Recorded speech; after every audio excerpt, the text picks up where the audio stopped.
नमस्कार दोस्तों। आज की मेरी ये वीडियो एक ऐसे टॉपिक पर है जिस टॉपिक ने हम सबको कहीं ना कहीं मानसिक रूप से पूरी तरह तोड़ कर रख दिया है या बीमार बना दिया है। तो प्लीज़ मेरी इस वीडियो को कंटिन्यू देखिएगा और इसे समझने की कोशिश कीजिएगा। बात मैं खुद से ही शुरू करती हूँ। मैंने पहली वीडियो इस चैनल पर नवंबर में बनाई थी, वो भी सावित्री के लिए, और फिर मैं लगातार सावित्री के लिए ही वीडियो बनाती रही क्योंकि उसके बारे में जितनी भी बातें कही जा रही थी वो मुझे गलत लग रही थी, क्योंकि मैं पिछले 2 साल से सावित्री को देख रही थी।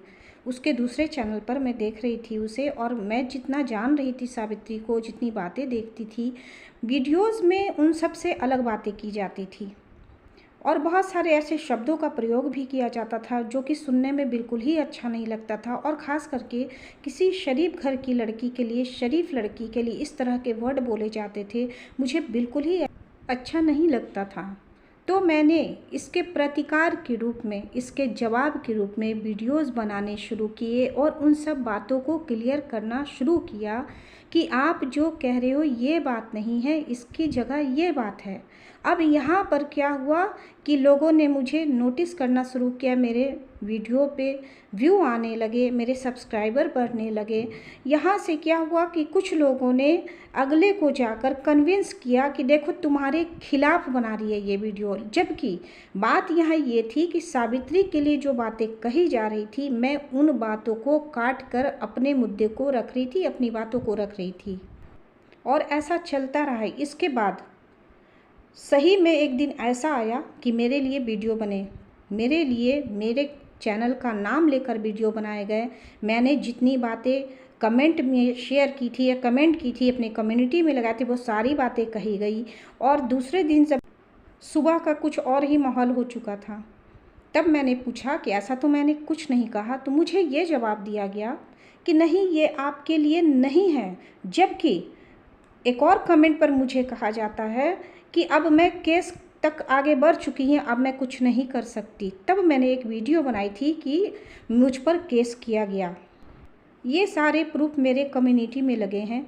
मुझे कितने अपशब्दों के साथ नवाजा गया, कितनी गंदी गंदी बातें मेरे बारे में कही गई उनके द्वारा, उनके सब्सक्राइबर के द्वारा, और उस पर ठहाके लगाए गए, सब कुछ किया गया। लेकिन बाद में उस बात को यूँ घुमाया गया कि नहीं, मैं आपके लिए नहीं कह रही थी, किसी और के लिए कह रही थी। कई दिनों तक ये चीज़ें चलती रही, मुझे पर्सनली कमेंट किया जाता रहा और सबके सामने कहा जाता रहा कि नहीं, ये बातें आपके लिए नहीं हैं। इस तरह का कन्फ्यूज़न क्रिएट किया गया। जिन्हें लग रहा होगा कि मैं झूठ बोल रही हूँ, वो प्लीज़ मेरी कम्युनिटी को चेक कर सकते हैं। इन बातों से क्या हुआ कि मैं मानसिक तौर पर पूरी तरह टूट गई। मेरे दूसरे चैनल पर कोई भी काम नहीं होने लगा। मेरा मन ही नहीं करता था कि मैं, जो मेरी दूसरे चैनल है अनुपमा न्यू बिगनिंग, मैं उस पर काम करूं या उसके लिए कुछ बनाऊं, कुछ भी करूं। मेरा बिल्कुल ही मन नहीं लगता था, ना मेरा खाने बनाने में मन लगता था, कुछ भी, किसी भी काम को मैं कर रही हूं, मेरी माइंड में वही सारी बातें घूमती रहती थी। मतलब मुझे लग रहा था कि अब मैं पागल हो जाऊंगी, इतनी ज़्यादा मैं परेशान हो चुकी थी उस वक्त। 4 से 5 दिन मैं पूरी तरह डिस्टर्ब रही। मुझे समझ नहीं आ रहा था कि मैं क्या करूं, कैसे निकलूं, इन लोगों के चंगुल से कैसे बाहर आऊं, कुछ भी समझ नहीं आ रहा था मुझे। फिर मेरे बेटे ने बहुत समझाया मुझे। उसने बताया कि मम्मी, तुम इन मुद्दों में पड़ोगी तो तुम्हारे साथ ऐसा ही होगा। तुम इससे ऊंची जगह की बात तुम कर सकती हो और तुम्हारे अंदर वो टैलेंट है। तुम उन चीज़ों की तरफ ध्यान दो, वैसे वीडियोस बनाओ। लेकिन यहाँ पर हुआ क्या था कि सावित्री की वीडियो बनाते बनाते मेरे पास सावित्री को देखने वाले सब्सक्राइबर इकट्ठे हो गए थे। अब मैंने दूसरे टॉपिक पर वीडियो बनाना शुरू किया तो उसको लोगों ने नहीं देखा या देखना पसंद नहीं किया, क्योंकि उन्हें सावित्री के बारे में ही सुनना पसंद था और सावित्री की ही वीडियो वो देखना चाहते थे। इसके बाद नाम मेरा पड़ गया रिएक्शन चैनल, जबकि मैंने चैनल का नाम कुछ और रखा था, करने कुछ और आई थी, पर फंस गई बुरी तरह से इन रिएक्शन के चक्कर में, इन रिएक्शन चैनलों के चक्कर में। और यहाँ पर से क्या हुआ ना कि जो मैं सोच कर आई थी इस चैनल पर कि मैं जो भी कुछ जानती हूँ वो बताऊँगी लोगों को, वहाँ से वो सारी चीज़ें हट गई। अब मैं यूट्यूब के मैटर तक ही सीमित रह गई, वहाँ की कंट्रोवर्सी तक ही सीमित रह गई। हर बार कुछ न कुछ मैटर आ जाता था और उसके बीच में मतलब इस तरह की बातें होती थी कि आप अगर सही इंसान हो तो उन बातों को बर्दाश्त ना कर पाओ।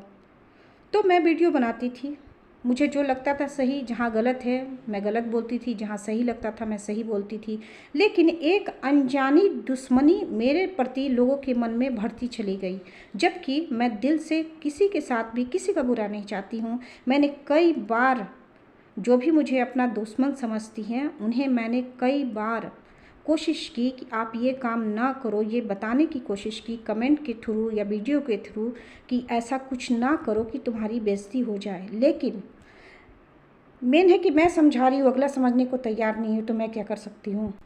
और मैंने हमेशा ही कहा है, यूट्यूब पर हमारी किसी के साथ भी कोई पर्सनल दुश्मनी नहीं है। बस जो हमारे वीडियो भर के रिश्ते हैं बस वही है सिर्फ। और हमारे दिल में कहीं कोई दुश्मनी का भाव नहीं है, किसी को नीचा दिखाने का भाव नहीं है। ना ही मैंने कभी भी किसी की पर्सनल लाइफ के बारे में बोला हो। अगर एक भी सबूत कहीं हो तो प्लीज़ मुझे दिखा देना कि मैंने किसी की पर्सनल लाइफ के बारे में कभी बोला हो, या उन बातों की चर्चा भी की हो, या कहीं पर जाके मैंने उन बातों के लिए कमेंट किया हो। कहीं भी मेरी तरफ से ये चीज़ें आप लोगों को नहीं मिलेगी। यहाँ पर पिछले कुछ दिनों में लोग मुझे कहते हैं कि जब उनके साथ ऐसी बात होती है तो आप उनका विरोध नहीं करती हैं। आप मुझे बताइए कि आप मेरी कितनी इज्जत करती हैं कि मैं आपकी तरफ से बोलूँ। सामने से अगर कोई रिस्पेक्ट करे तो बोलने की इच्छा होती है ना, दिल से इच्छा होती है। जब आप लगातार मुझे गंदगी बोल रहे हो, मुझे गंदा साबित करने पर पड़े हुए हो, मुझे मूर्ख साबित करने पर पड़े हुए हो, फिर मैं आपके लिए क्यों वीडियो बनाऊँ, ये आपके फेवर में वीडियो क्यों बनाऊँगी। इन बातों से क्या हुआ है, यहाँ पर सिर्फ मैं ही नहीं हूँ ऐसी कि मैं मानसिक रूप से प्रताड़ित होती हूँ। बहुत सारे लोग हैं, लगभग सभी लोग हैं जो कहीं ना कहीं मानसिक रूप से पूरी तरह से यहाँ टूट रहे हैं, या रोज़ ही एक नई ट्रोलिंग को सहने की ताकत पैदा करते हैं।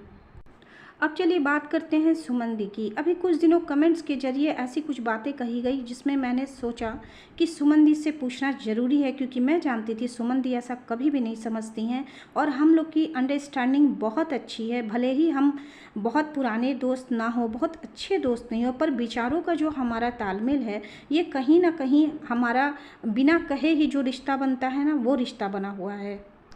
सुमन दी ने आज की वीडियो में माफ़ी मांगी है, जिसके कारण मैं बहुत शर्मिंदा हूँ और किसी और के कारण सुमन दी को भी शर्मिंदा होना पड़ा है, तो ये गलत बात है। दोबारा से ऐसा कोई भी इंसान इस तरह की बात ना करे कि दो अच्छे लोग आपस में भिड़े। लेकिन हम लोग समझदार लोग हैं, लेकिन इसलिए हम लोग ऐसा कुछ भी नहीं करेंगे। और मेरे बारे में जो लोग ये सोच रहे हैं कि हमारा नेचर कैसा है, लोगों को समझ में मैं नहीं आ रही हूँ, तो मैं बता दूँ, हमारे अंदर जिज्ञासा है। हमने अपनी जिज्ञासा को अपने उम्र के हिसाब से बांध कर नहीं रखा है। जिस सवाल के जवाब में मुझे मूर्ख और पता नहीं क्या क्या कहा गया, मर क्यों नहीं जाती और बहुत तरह की बातें की गई, उस सवाल के कारण मेरा सवाल सीता की स्थितियों से था। यहाँ पर रामायण की कोई बात नहीं थी। और फिर अगर मैंने कर ही ली तो क्या वो ज़िंदगी जब थी उस वक्त की, क्या आप सभी लोग वहीं पर अटके पड़े हैं कि उससे आगे बढ़ गए हैं? अगर बढ़ गए हैं, अगर चौखट आपने हर मामले में लांघ ली है, तो इस मामले में एक शब्द दो शब्द बोल देने से क्या हमारी मर्यादा ख़राब हो जाएगी, हमारी मर्यादा ख़त्म हो जाएगी?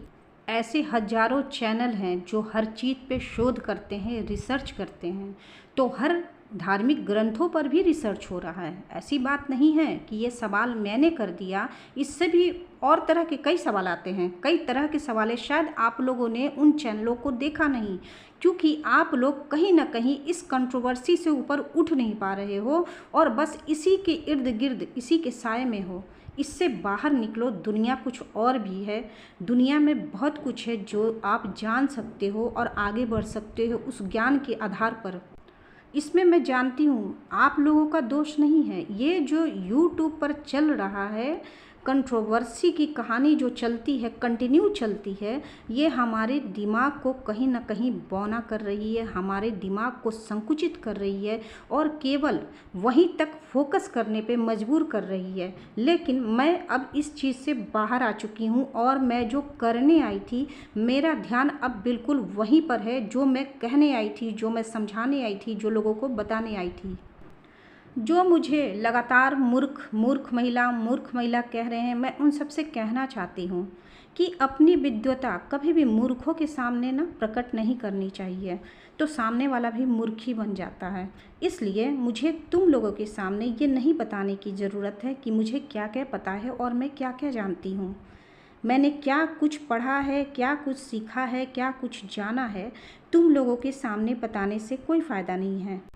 इसलिए मैं हमेशा ही कहती हूँ कि जिन लोगों को मेरी बातें पसंद नहीं आती वो मेरे चैनल से दूर रहें, क्योंकि यूट्यूब जब इम्प्रेशन भेजता है तो ज़रूरी नहीं कि सिर्फ आप लोगों के पास जाएगा, बाहरी लोगों के पास भी जाएगा और भी लोग जो जानते हैं इसके बारे में उन्हें ये चीज़ें पसंद आएंगी, जो जानना चाहते हैं उन्हें भी पसंद आएगी, जो जानना ही नहीं चाहता उन्हें तो मेरी बातें पागलों वाली ही लगेगी। लेकिन मैं जानती हूँ कि मैं क्या बोल रही हूँ, मैं क्या कह रही हूँ, आखिर कहाँ जाऊँ, मैं किताबें लिखूँ क्या? मेरा चैनल है, मैं इस पर कुछ भी बोल सकती हूँ, कुछ भी कह सकती हूँ, कोई मुझे नहीं रोक सकता है। अंत में मैं आप सभी से रिक्वेस्ट करती हूँ कि प्लीज़, आप सब के अंदर अलग अलग टैलेंट है, हर किसी के अंदर एक गुण है जिसे आप बाहर ला सकते हैं, इस यूट्यूब पर ला सकते हैं।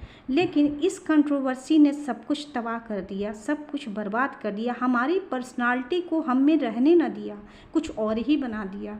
तो हम अपनी पर्सनालिटी को डेवलप करें और जो हमारी अच्छी चीज़ें हैं उसको हम अपने यूट्यूब चैनल पर लाएं और अपने चैनल की पहचान अपनी शख्सियत से बनाएं, ना कि कंट्रोवर्सी से बनाएं, क्योंकि ये कंट्रोवर्सी सिर्फ़ और सिर्फ हमें बीमार कर रही है। तो जागो और अपनी अपनी पहचान बनाएं, हम सब जिसके अंदर जो गुण है उसको बाहर लेकर आएं और एक अच्छा ग्रुप तैयार करें, एक अच्छा माहौल तैयार करें। आई होप मेरी ये वीडियो अच्छी लगी होगी और आप सभी मेरा साथ भी देंगे। और फिर मैं मिलती हूँ नए वीडियो के साथ में, कुछ बातें और रह गई हैं मैं फिर लेके आऊँगी। तब तक के लिए bye bye and take care.